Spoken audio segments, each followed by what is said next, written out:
سه چیزی که خداوند وی بد میبیند چیست؟ قیل و قال.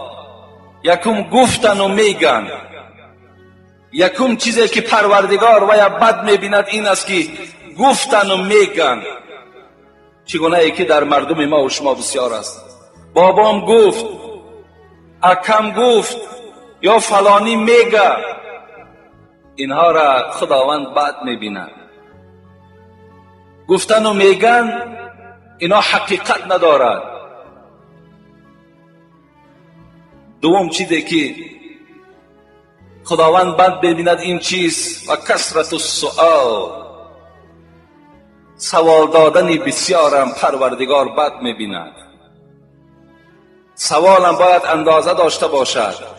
وقتی سوال که زیاد شد این عملم خداوند بد میبیند.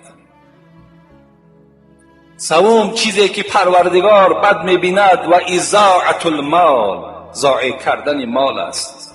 وقتی مال ما ضایع می شود، چگونه ای که من برای شما گفتم، اگر همین عرق یا بنگ یا سیگارت یا ناس اگر در وجود شما ضرر هم که نداشته باشد، در مال شما ضرر دارد، حالان که وی در جسم شما هم ضرر دارد. ضایع کردن مال هم این حلال نیست. خداوند در قرآن میگوید ولا تقتلوا انفسکم ان الله کان بكم رحیما. خداوند در سوره نساء برای ما میگوید انسان ها، نفس های خودتان را با دست خودتان نکشید، زیرا پروردگار به شما رحیم و مهربان است، نمیخواهد که شما با دست خودتان کشته شوید. یعنی انسانی که عرق نوش باشد، انسانی که بنگی باشد، آیا ببینید آخری کارش به هلاکت میرسد. دیگر جسمهای او، اعضاهای او دیگر طاقت این زهر قتال ندارد. ولا تلقوا بایدیکم الی التهلکه. خداوند در دیگر آیت قرآن میگوید با دستهای خودتان به هلاکت نرسانید.